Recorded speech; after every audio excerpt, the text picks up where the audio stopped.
नमस्कार दोस्तों, स्वागत है आप सभी का हमारे YouTube चैनल ज्ञानांश में।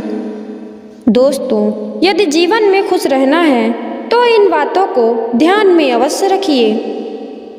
समुद्र तट के किनारे एक टिटहिरी का जोड़ा रहता था। एक समय ऐसा आया जब टिटहिरी के प्रसव का समय निकट आने लगा। तब टिटहिरी ने अपने पति टिटहरे से कहा, आप कहीं और सुरक्षित स्थान की खोज करिए।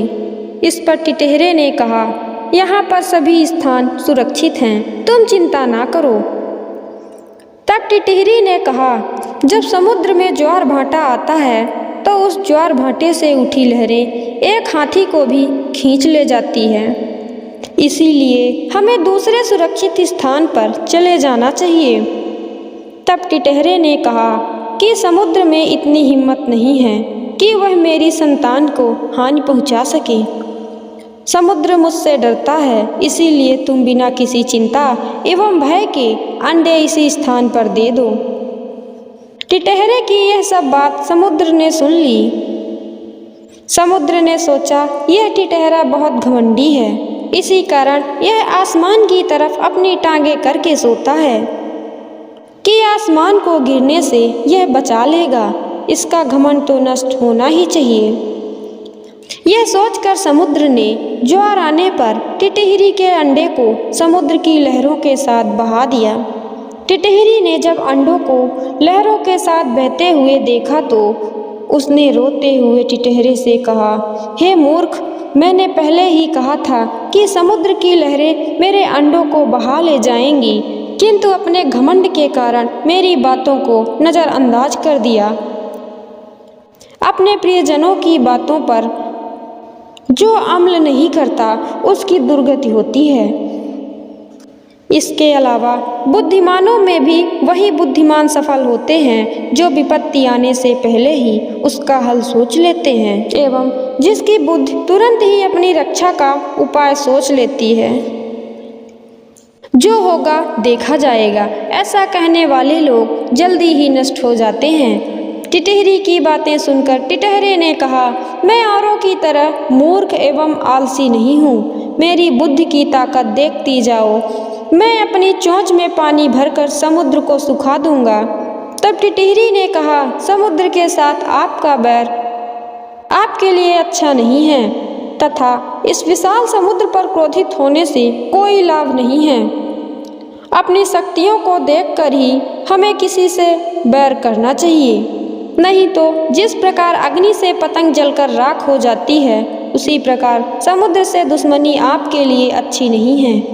वह टिटहरा समुद्र को अपनी चोंच के दम पर सुखाने की बात पर अडिग रहा। तब पुनः टिटहरी ने कहा, समुद्र के गंगा यमुना जैसी सैकड़ों नदियाँ अपने जल से लगाकर भर रही हैं। ऐसे विशाल समुद्र को आपकी छोटी सी चोंच जिसमें बूंद भर ही जल आता है, वह कैसे समुद्र को सुखा पाएगी। यदि आपने समुद्र को सुखाने का निश्चय कर ही लिया है तो पहले पक्षियों की सलाह ले लें। तब टिटहरे ने कहा, तुम्हारी यह सलाह मुझे पसंद आई। ठीक है, मैं दूसरे पक्षियों की सहायता से समुद्र को सुखाने का प्रयास करूंगा। टिटहरे ने सभी पक्षियों को सारी घटना कह सुनाई। तब पक्षियों ने कहा कि हम असमर्थ हैं, किंतु पक्षी राज गरुड़ तुम्हारी कुछ सहायता कर सकते हैं। इतना कहकर टिटहरे सहित सभी पक्षी गरुड़ के पास जा पहुँचे। उन सब ने गरुड़ से कहा, हे पक्षीराज, समुद्र ने पक्षियों पर अत्याचार किया है, इस अत्याचार की रोकथाम होनी चाहिए। तब गरुड़ ने कहा, समुद्र बहुत ही विशाल है, मैं कुछ नहीं कर सकता हूँ, किंतु मैं भगवान विष्णु का वाहन हूँ, मेरी मदद श्री विष्णु अवश्य करेंगे। इसीलिए हम सभी को श्री हरि विष्णु के पास जाना चाहिए। वह बहुत कृपालु हैं, परमपिता परमेश्वर हैं, संपूर्ण सृष्टि के पालन करता हैं। वही हम सभी पक्षियों की विपत्ति दूर अवश्य करेंगे। तब सभी पक्षियों ने भगवान हरि विष्णु के पास जाकर समस्त बातों को बताया। तब भगवान हरि विष्णु समुद्र के पास गए और बोले, हे दुष्ट समुद्र, तूने टिटहरी के अंडों का अपहरण किया है। मेरा आदेश है टिटहरी के अंडों को जल्दी ही वापस कर दे। भगवान विष्णु का आदेश पाते ही समुद्र ने अपने जल को समेट लिया, जिससे टिटहरे को अपने अंडे मिल गए। दोस्तों, टिटहरे ने अपनी पत्नी की बातों पर ध्यान नहीं दिया और वह अभिमान बस समुद्र से दुश्मनी कर बैठा।